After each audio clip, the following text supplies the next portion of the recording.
नमस्कार मित्रों, हम लोग अपनी आगे की सीरीज़ में प्रतिशत पर चर्चा कर रहे थे और आज भी हम प्रतिशत के आगे वाले क्वेश्चनों पर चर्चा करेंगे जो कि हमारे एग्ज़ाम में बदलते हुए पैटर्न पर आधारित है। धीरे धीरे क्वेश्चन का लेवल बढ़ता जाएगा और आप लोगों का जो है विकास होता जाएगा और प्रश्नों को किस तरह हल करना है ये आप लोगों को हम बता रहे हैं। सबसे पहले देखिए, अभी पिछली क्लास में पढ़ाया गया था कि एक मूल सूत्र plus minus x plus minus y plus minus x y बटे 100, इस सूत्र का हम लोग इस प्रतिशत के सवालों में व्यापक रूप से प्रयोग कर रहे हैं। जिन लोगों ने पिछली क्लास नहीं देखी है वो कृपया पिछली क्लासों को देखें, जिससे कि यहाँ पर आपको समझने में आसानी होगी। पिछली क्लासों में हमने आयत पर पढ़ा, वर्ग पर पढ़ा। अब इस क्लास में हम देखेंगे इसका प्रयोग हम वृत्त के सवाल में कैसे करेंगे। आपके सामने क्वेश्चन है, एक वृत्त की त्रिज्या 30% बढ़ा दी जाती है, तो ज्ञात कीजिए कि वृत्त के क्षेत्रफल में कितने प्रतिशत वृद्धि हुई। और दूसरा क्वेश्चन है, वृत्त की परिधि में कितने प्रतिशत की वृद्धि हुई। अब एग्जाम हॉल में आपसे एक ही क्वेश्चन पूछ सकता है या दोनों साथ में पूछेगा नहीं। पहला क्वेश्चन ये रहेगा कि वृत्त के क्षेत्रफल में कितनी वृद्धि हुई, क्षेत्र पूछ रहा है। फिर या इसको ना पूछ कर पूछेगा वृत्त की परिधि में कितने प्रतिशत वृद्धि हुई। इसमें दो क्वेश्चन ही एक ही प्रश्न में शामिल हैं। पहले के विकल्प के उत्तर दिए गए हैं ए बी सी डी और दूसरे के उत्तर दिए गए हैं ए बी सी डी। अब इसमें इसका हल क्या होगा ये आप लोग देखिए। सबसे पहले हम पहला हल करते हैं, वृत्त के क्षेत्रफल में कितनी वृद्धि होगी। हम जानते हैं कि वृत्त का क्षेत्रफल बराबर होता है, वृत्त का क्षेत्रफल बराबर होता है पाई आर स्क्वायर। यहाँ पर देखिए आर स्क्वायर है और त्रिज्या में 30% की वृद्धि हो रही है। यहाँ पर हम पाई को छोड़ देते हैं, पाई स्थिरांक है अर्थात पाई का मान नहीं बदलेगा, जो परिवर्तन होगा वो आर के परिवर्तन के ऊपर होगा। अब आर स्क्वायर को हम लिख सकते हैं इस तरह से, आर और आर, आर से मतलब आर गुणे आर। अब पहले आर को हम मान लेते हैं एक्स, दूसरे आर को मान लेते हैं वाई, क्योंकि हमें इसी पर आना है एकदम। तो पहले आर को एक्स, दूसरे आर को वाई। अब एक्स का मान कितना बढ़ा है 30%, मतलब 30 बढ़ा है, मतलब इसका चिन्ह धन रहेगा। और ये भी बढ़ रहा है तो इसका मान 30 रहेगा। अब मूल सूत्र है plus minus x plus minus y plus minus x गुणे प्लस एक्स वाई बटे 100 बराबर होगा 30 धन 30 गुणे 30। पिछली क्लास में पढ़ चुके हैं इसको कैसे हल करना है। 100 ये कटने के बाद 3 3 9 30 30 60 69%। क्या गया 69%, मतलब क्षेत्रफल में वृद्धि 69% होगी। यहाँ तक आपको केवल यहाँ तक समझना है कैसे उसको हम विस्तार करेंगे। उसके बाद ये सूत्र आपको पहले पढ़ाया गया है, कैसे इसमें इसको मान रख के इसको हल करना है, पिछली क्लास में आपको दिया गया है। इसलिए यहाँ पर देखिए इसको स्थिरांक मान लिया गया, आर स्क्वायर बराबर आर गुणे आर होता ही है। एक आर को मान लेते हैं एक्स, दूसरे आर को मान लेते हैं वाई। चूँकि वृद्धि परिधि में हो रही है, 30% इसमें वृद्धि हो रही है और 30% इसमें हो रही है, तो हमारा उत्तर आ गया 69%। अब देखिए पहले में क्या सही है, सी नंबर 69% की वृद्धि होगी। अब आते हैं हम परिधि, वृत्त की परिधि में कितने प्रतिशत की वृद्धि हुई। अब देखिए यहाँ पर आप ध्यान दीजिए, किसी का भी परिधि मतलब होता है परिमाप, परिमाप ध्यान दीजिएगा, परिधि ही परिमाप है वृत्त की, क्योंकि ये वृत्त है, देखिए यही परिधि है और यही इसका परिमाप है। इसी तरह जो है वर्ग का परिमाप या आयत का परिमाप, सब में एक ही रूल कार्य करेगा। अर्थात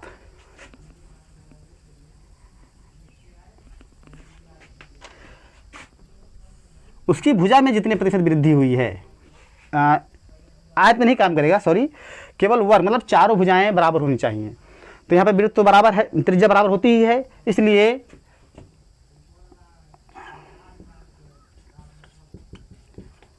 त्रिज्या में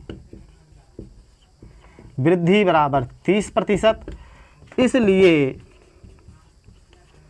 परिधि में वृद्धि 30% होगी, 30% होगी। अब देखिए इसका उत्तर कहाँ पर सही है, A B C D। आपको ये लगाना है, ना कि ये। एग्जामिनेशन हॉल में मान लीजिए इसको पूछ लिया गया, तो आप जल्दी में इसको हल करके इसको ले आए और उठा के मार दिए, हमारा उत्तर गलत हो गया। आपको ध्यान से पढ़ना है कि वृत्त के क्षेत्रफल में वृद्धि पूछ रहा है कि उसकी परिधि में वृद्धि पूछ रहा है। यदि क्षेत्रफल में वृद्धि पूछ रहा है तो हम सार्वभौमिक सूत्र plus minus x plus minus y plus minus x y बटे 100 हल लगाएंगे, और त्रिज्या में अगर परिधि में वृद्धि पूछ रहा है तो हम इसको हल करेंगे। अब ये आया कैसे, इसको थोड़ा हम लोग डिफाइन कर लेते हैं। पर देखिए परिधि बराबर होता है 2 पाई आर, 2 पाई आर। अब 2 पाई तो स्थिरांक है, अब यहाँ पर केवल आर देख रहा है, आर, ठीक है। तो परिधि बराबर आर आ गया। आर बढ़ा है 30%, आर बढ़ा है 30%, मतलब आर का 30%। तो यह मिटा देते हैं, आप लोग इधर देखिए।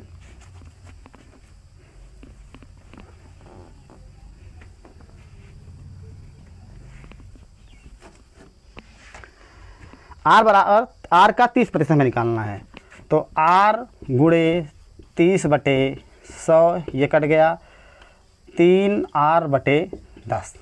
वृद्धि कितनी हुई त्रिज्या में, 3r/10। अब कह रहा है ये कितने प्रतिशत वृद्धि हुई है, मतलब आर का ये कितने प्रतिशत है।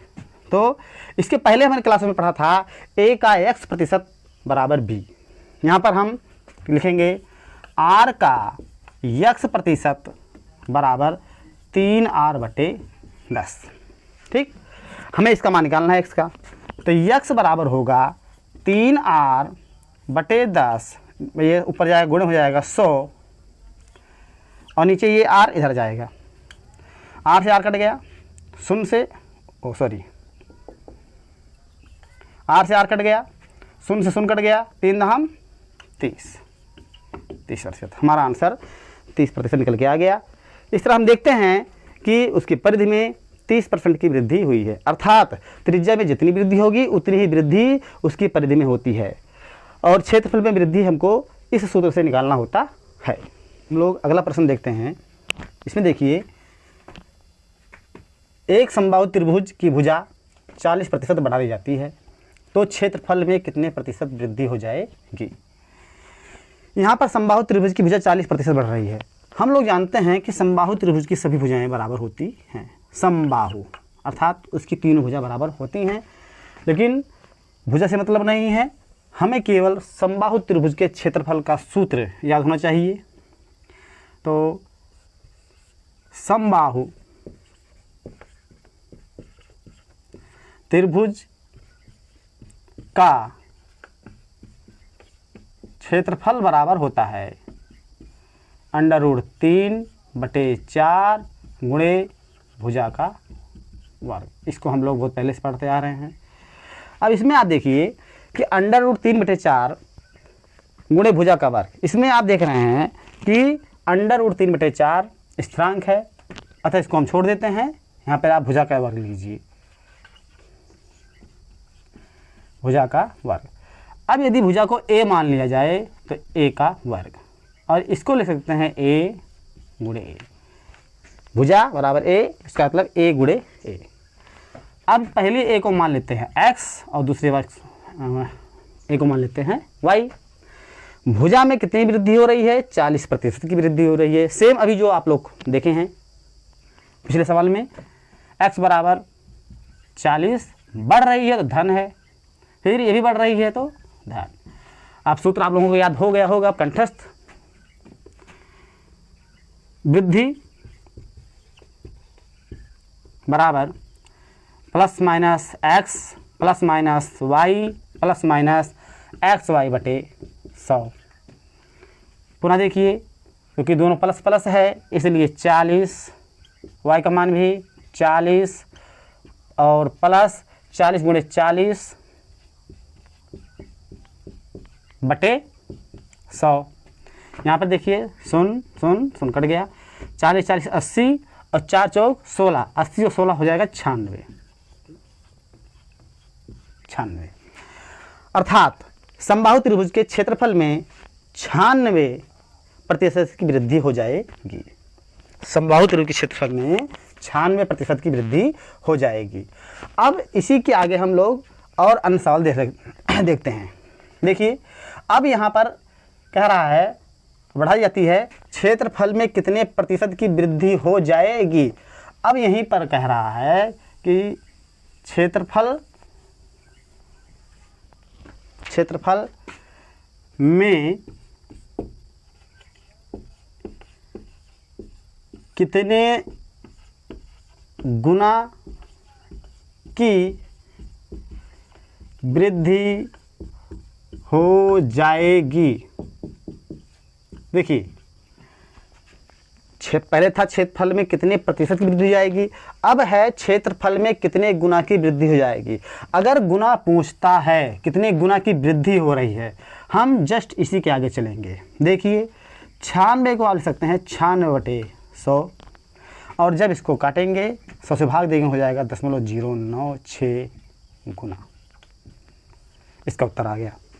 अगर यदि पूछे क्षेत्रफल में कितनी वृद्धि हो जाएगी तो 96% की, और पूछ रहा है कि क्षेत्रफल में कितने गुना की वृद्धि हो जाएगी तो 0.96 गुना हो जाएगी। अब यदि इसी सवाल को बढ़ाकर ये कर दे पेपर में कि क्षेत्रफल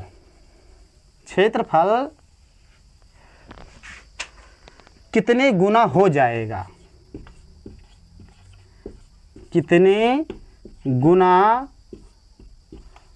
हो जाएगा।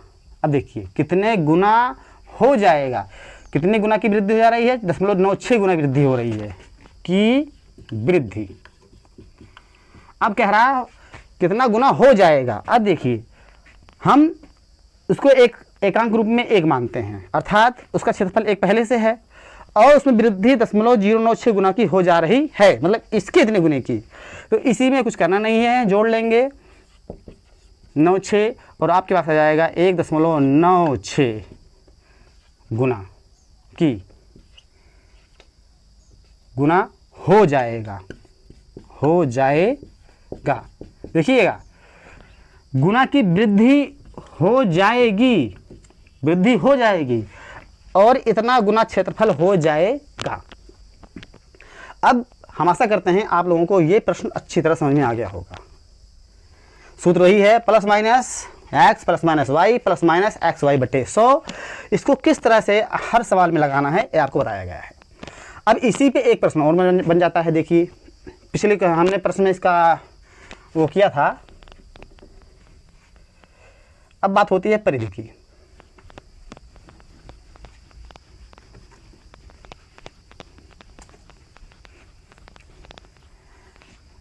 यदि समबाहु त्रिभुज की भुजा में 40% की वृद्धि हो जाए या बढ़ा दी जाए तो परिमाप में कितनी वृद्धि या कितने प्रतिशत की वृद्धि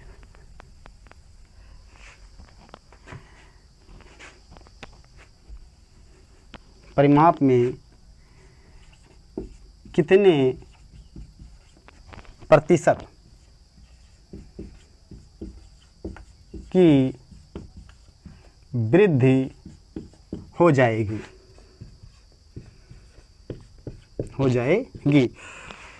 आपको पिछले प्रश्न बताया गया था कि एक वृत्त था, उसकी परिधि में 30 या जो भी रहा हो, याद नहीं है, जितनी वृद्धि उसके परिधि त्रिज्या में हो रही थी उसके परिधि में भी उतने प्रतिशत की वृद्धि हो गई। सेम वही प्रक्रिया यहाँ पर लगेगी, क्योंकि तीनों भुजाएं बराबर हैं।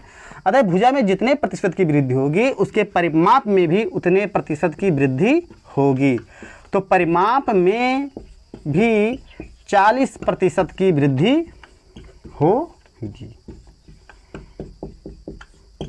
जब वो परिमाप की बात करे तो चाहे त्रिज्या हो और चाहे भुजा हो, जितने प्रतिशत की वृद्धि उसमें होगी, परिमाप में भी उतने प्रतिशत की वृद्धि होगी। अब पिछली क्वेश्चन में आपको लगा बताया गया था, कि कैसे वृद्धि हो रही है।